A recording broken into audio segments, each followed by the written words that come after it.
Hello everybody, I am so excited to finally bring you this set. This is one of the most highly anticipated LEGO Star Wars sets ever since its first initial announcement in February of 2020, and I think it was after season 1 of The Mandalorian ended is when LEGO announced this set, and people were hyped for it. And now almost a full year has passed. We finally have the physical set in front of the camera of me right now, and I finally have it, and I could not be more happier. So this is the Razor Crest. Oh, I mean, my bad. I mean the Mandalorian Bounty Hunter Transport. Sorry, didn't wanna get a copyright claim. Yeah, that. But I'll explain why that's a thing in a bit. But without further ado, let's take a look at this. Let's take a look at the set. Alright, here is the box. As you can see, this is a $150 set box. And it's a pretty decentable size, you know, given the fact of the nature of the set. Makes total sense. This is set 75292 with the official Razor Crest set name, not the Mandalorian Bounty Hunter Transport. And this has 1,023 pieces. And then down here we've just got the Mandalorian logo. We've got the list of the figures, including the only Baby Yoda. And of course up here we just got Mando right up here. And then if we move this to the back, you can see the Razor Crest is docked out. There's IG-11 and the Scout Trooper having a shoot-off. I think Mando's coming out to join him. Baby Yoda, of course, is just chilling the ship, doing very cute Baby Yoda things. And apart from that, this just shows you all the other play features. And yeah, nothing too interesting to look at. And that is the box for the Razor Crest. I mean, Mandalorian Bounty Hunter Transport. Alright, first and foremost, the ship itself. I have to say, as I was progressively building this set, I start to realize that this thing is actually pretty big. Given that this is like a $150 set, it's almost as big as the Millennium Falcon, which I don't have, but I'm pretty sure. But the size, not gonna lie, the size really surprised me with the way it turned out. It's much bigger than I thought. So even if I pick up this whole thing, it literally just looks like this. And it's almost like, it's quite on the heavy side, but it's not too heavy. So if a kid was to pick this up and play with it, might need to use a little bit of muscle power, but it's fine. It works out well. It looks pretty show accurate. Gotta say, you know, some people complain that models aren't really show accurate. Well, in this case, this Razor Crest here is pretty show accurate. Quite glad with the way it turned out, and I'm just very happy. And so yeah, there's many things that goes on the ship. Of course, in season 2 of The Mandalorian, hopefully we'll see some changes to the ship, but of course this is all based off season 1. First things first, you gotta look at the bottom. It's supported by these 3 like almost like snowmobile stands, which will help, you know, support this overall model up, which is good because it has the right amount of balance. You know, it's only gonna tend to want to tilt this up forward like this because there's a stand at the beginning at the front, right there. In terms of stickers, I guess the hardest part is just this sticker right here. That's probably the more tedious part that you're gonna have to be careful with. If you get the set, then you gotta be careful in that area, especially when you are building, so that's very important. And speaking of this piece, well, these are like the big rocket thrusters for the Razor Crest, which in my opinion is built very nicely. I think LEGO did a pretty good job interpreting it. And then if we look at it from this angle, you can see it's also done pretty well. The way this is like, you can't really rotate it. Unfortunately, it's just the way it is, but already I'm really glad with just the way it turned out. It looks good. Yeah, I gotta say, I'm very satisfied with it. Now the front, you can see You got the main blaster cannons there, and then the pilot seat right here. This whole piece is a sticker printed onto the window piece, and you can see there's like a little what's it called? There's a little knob here which you can use to pull apart this, and now that will give you access to inside the driver's seat of the Razor Crest. You can see it fits 2 right there with the control panels right there. And that will probably fit Mando, and then Grief Karga, or I think Baby Yoda can be put on the side or something. And then the main window itself, there you go, that's what it looks like. And we just simply attach it back on, just by simply lightly snapping it back on like that. Now the second thing on this ship is right up here, which is the escape pod. And how does that work, you may ask? Well, simply, you can, oh, okay, I guess I took off the lid, but this whole thing comes off.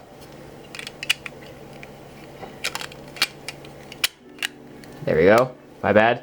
Okay, this whole thing just slips right up the top, just like that, and then, as you saw earlier, fold it open it up, and then you can put a minifigure inside, where if it's Mando or someone else, just a pretty nice build for an escape pod. And so, yeah, this whole thing just easily snaps back on here very lightly and very straightforward. Now, of course, there is an interior for the Razor Crest here, and first and foremost, you can of course open this up as it's shown in the show. That's how Mando will access inside the Razor Crest. And of course, that's not all. For playability purposes, this thing can be opened up on all sides. So first and foremost, this can be folded down, and then this can also be folded down. Now we have full access to inside the ship. Wait, we're not done yet. There's another one right here, and there's another one right up here, and then there's another one right up here and right here. So the entire thing on the sides can be folded open, and this is exactly what it looks like. I'm sorry for the plastic scraping. There you go. So now you have the full access to the interior of the ship, which is done very, very well. Over here you've got the beds with, I believe, some medication equipment on the side, and then over here we've got the carbonite victims that Mando has captured in the show. I believe he caught like 2 of them or something, but you got 2 of them as pieces right here. Of course, you can slide them right out. There you go. That's what they look like. That's one poor soul, and then the other one right here, just like that. So that's pretty straightforward. Yeah, and then I guess the last thing to show is on this side, where it's like a weapons arsenal for him to store all his guns and stuff. So to close it back up, you simply just fold that up, fold all of this back up. I'm so sorry about the plastic. There you go. Voila.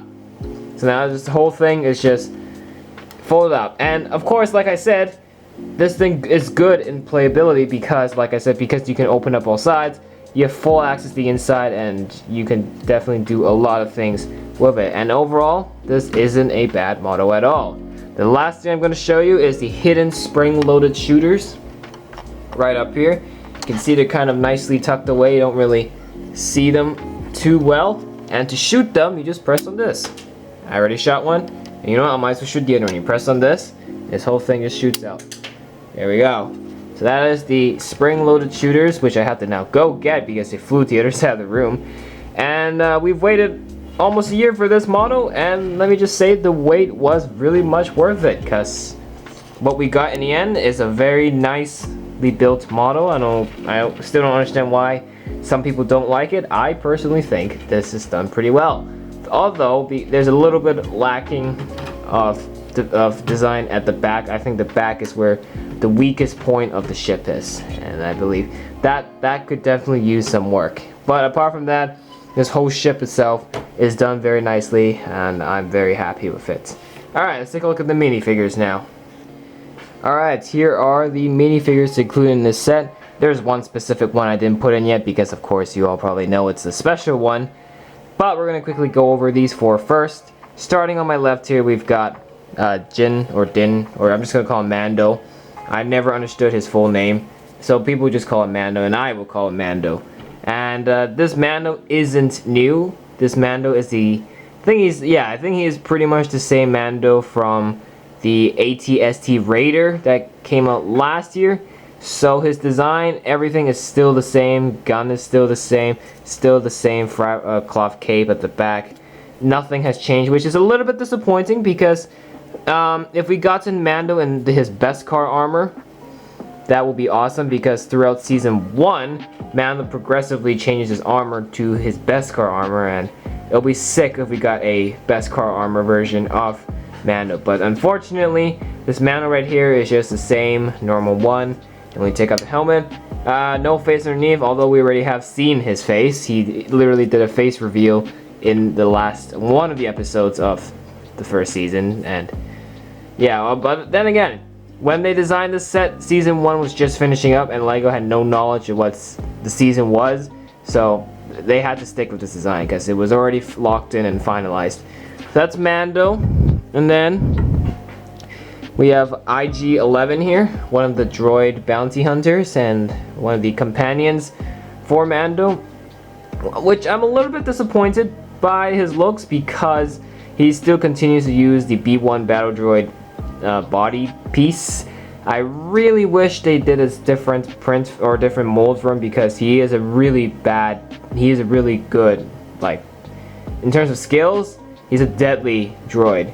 And unfortunately, in terms of the minifigure version, the most he can do is move his arms up and down for his pistol here, and he's got his rifle at the back, just right here.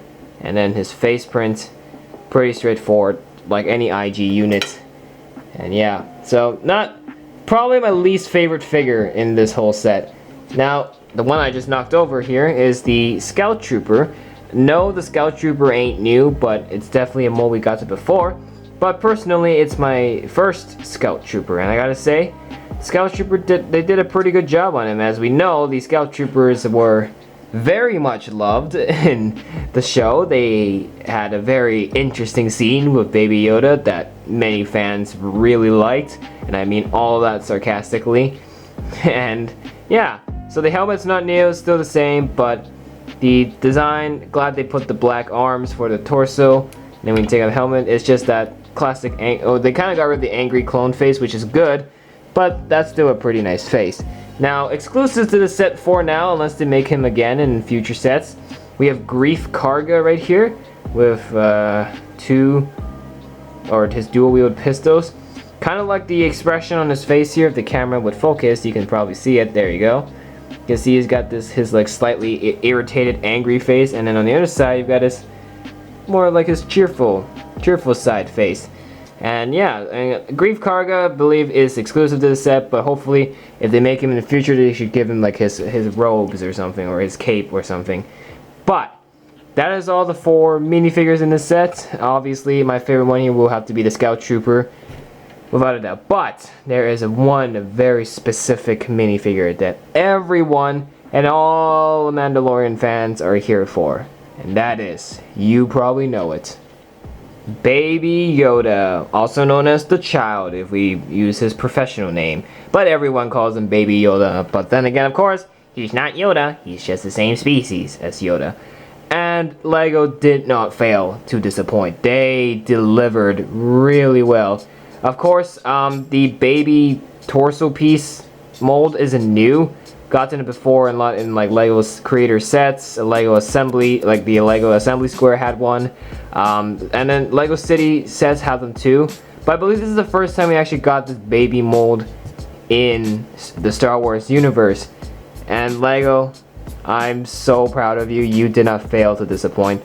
I'm pretty sure a lot of people are going to love this because it's Baby Yoda. Baby Yoda was so popular. He was an internet celebrity for several months. Just everyone loved him. He was an internet superstar. And LEGO, good job on delivering with this Baby Yoda minifigure, is what a lot of people were excited with this set for. And I'm very happy I finally have this Baby Yoda figure. Holding it in my fingers, very nice. Now, of course, the head is a specially molded piece, you know, just for the sake of this figure. Very nice pointy ears, which you can't really move up and down. Good eyes, and yeah, of course, you can move his head around, but there you go. He's kind of a little bit fat in terms of the legs, which is a little bit unfortunate. But hey, it's Baby Yoda. I ain't complaining. Everyone loves this guy. So, it's good that we finally have an official Baby Yoda minifigure in Lego form. So, that is the very special minifigure in the set, the child, aka Baby Yoda. Final verdict, well, I was not disappointed of this set. Some people were, but we basically waited a year for this, and so Lego already had locked in this design a long time ago. So nothing really has changed, you know, in preparation of season 2, if season 2 actually has any like changes, but it's fine. And again, the reason why Lego kind of changed the name to the reason of the whole Mandalorian Bounty Hunter Transport thing is because I think it was like a couple weeks before release, before the set came out, some European company kind of copyright claimed Lego for having the name the Razor Crest and in their products, and so there was this whole mess going on, and then Lego decided to act quickly and change the name to the Mandalorian Bounty Hunter Transport. But as you can see, the box I showed you earlier still continued to say the Razor Crest. So not much has changed. The box is still the same because I believe the design, well, they've already got the box and everything else prepared already way before the claim happened. So it didn't make sense for Lego to just redo all the boxes, right? So that's why I'm pretty sure like later on in the future, when Lego produces more Razor Crests, like more of this set, they're gonna change it to that new name. So there's that. But with that whole copyright thing aside, let's just take a look at the set as a whole. And of course I said, well, this has Baby Yoda. Of course. Gonna be the main attraction of the set. Baby Yoda. And of course, when I said when Lego when we looked at him specifically, I said, well, Lego did not fail to deliver. They did an exceptionally good job for Baby Yoda, and I believe he's going to be the reason why a lot of people are going to get this set. But the Razor Crest build itself, make no mistake, is still very awesome. I don't know why the camera suddenly isn't focusing. There we go. Yeah, but yeah, the Razor Crest set itself, very good. Gotta say, Lego did not fail to deliver, for sure. So, final grade will probably be a 9 out of 10. There's just a little bit of improvements I would like to see on the Razor Crest ship.